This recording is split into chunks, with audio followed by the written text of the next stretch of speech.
Hello, welcome to another great episode of Royal Black and Elite. And today's lecture is by popular demand. I've had several people to ask me to speak more about the Moors, to teach more about their presence throughout the world. And so today we're going to talk about their presence in Europe during the medieval period.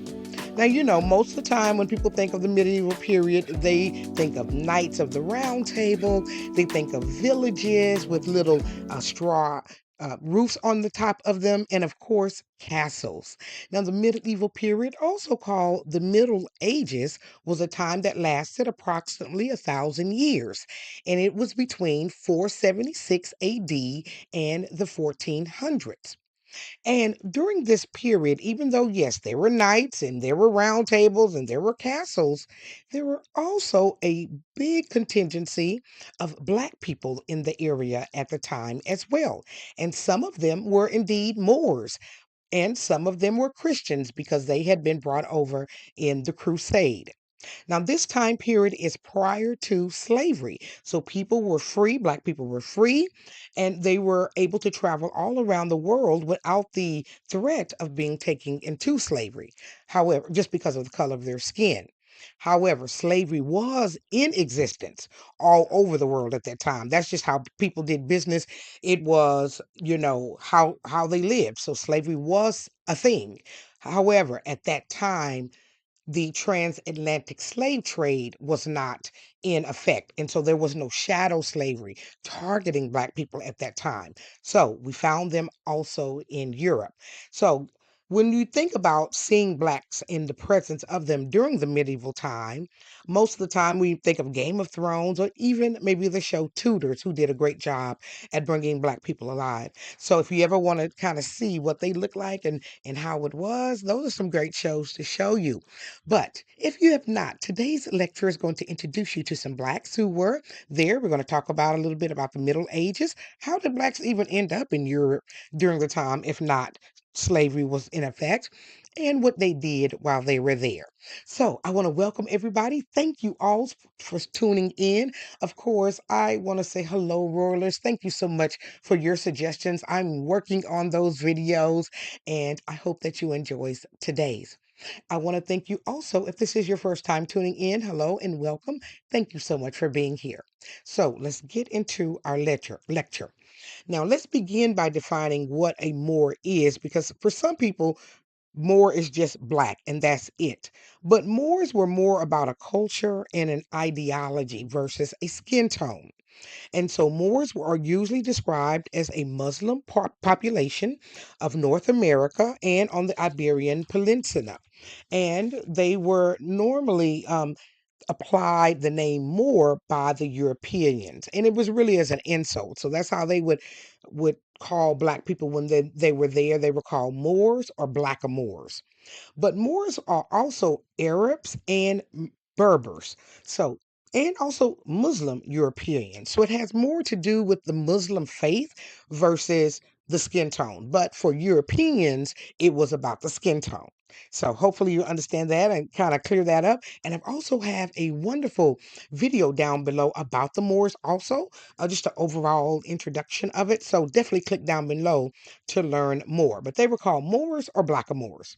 Now, Black people have been present in Europe since coming during the invasion of the Roman Empire, and that happened around 43 AD.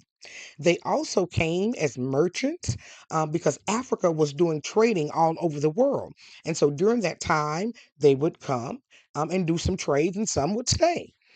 Also, the Christian Crusade. So at that time, they were invading Muslim lands, and sometimes the Blacks would come back then. So that's how Blacks began to live in Europe during that time. So before slavery, Black people were living freely and even conquering during the Roman Empire. And they conquered also part of Spain. Again, look at that video down below. Now, the Middle Ages, sometimes called the Dark Ages, life was mostly, it was rural, and the economy was mostly agricultural. And so that's how the Black people lived who were there at that time. Now, mind you, I mentioned it was a vast amount, but it really wasn't. Let me clear that up. It was about 5% Black people, and the country today is about 12%. So that kind of gives you an idea of how many Black people were there. Not many. And the Middle Ages was kind of broken down into three different time periods as well. So they had ups and downs. Sometimes during the ups, there were technological advances, but they also went through the dark period in the plague and the Hundred-Year War. So the Black people who were there also went through those ups and downs. Now, interestingly, during the same time period, the continent of Africa was living very differently. It was a time called the Golden Age, and it was the period where great empires were being built, like Mali and Ghana. And though these places were very wealthy, they were all Muslim. And so that's why some people still wanted to leave after the Christian Crusades. So Black people were populating the world. They were all over the place. And an author, his name was Richard de Vives, he described London as being populated by Moors. Now, examples of this are indicated in records like in 1272 during the Ninth Crusade, where four Africans arrived with a knight, and his name was Thomas de Clara. There were also black nobles like Diderie Joquin, who was reported to have arrived in England on a diplomatic trip on January the 1st, 1611. Even the trumpeter John Blank, he reportedly played for King Henry the Seventh and the Eighth. Now, he also appeared at royal pageants and he was also paid. And here's a photo of him in the Westminster tournament role. And so they actually, he was so important that they actually caught his picture. And then there was also a noble named Balthazar. So there were nobles in the area at the time as well. What about even Saint Maurice? I left a video down below so that you can see him, the first black saint and also a knight. So these are the great stories of the people who came out of the area, Moors and black people during the medieval times. Now, the other people, so say they weren't royalty or nobles, they were also artisans, merchants, entertainers, and blacksmiths. So they had regular jobs. And they lived in cities like Plymouth, Bristol, and London. And after the Dark Ages, between 1485 to about 1660, they lived in rural villages. So, how much of a presence were they? Like I said, it was around about 5%, but record keeping was poor. So, we really don't know how many black people were there. But I can tell you what, again, what the knight said, Robert de Clara, and this is how he describes the Nubian royalty that was there. He said, and while he was there, that he was visiting with a baron at his palace, and a king whose skin was all black, and he had a cross in the middle of his head, came there. And the king was living in a very rich abbey in the city. So this will let you know that there were definitely blacks and even kings who were living in the European area at that time.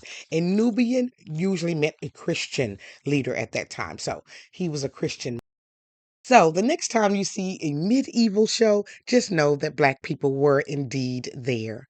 I want to thank you for joining me for today's lecture. I hope you learned a little bit more about the Moors and about the Black presence in Europe during the medieval era. Now, my sources today were the BBC, the Public Medievalist, and the National Institution of Health.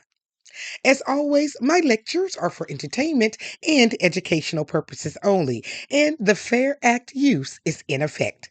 All right, y'all, I thank y'all for joining me. Don't forget, tell me what you think, like, share, and subscribe, and leave me a comment down below. Can you believe we were there in royalty? And also that so much of our history is hidden, and I'm so glad to be able to bring it to light.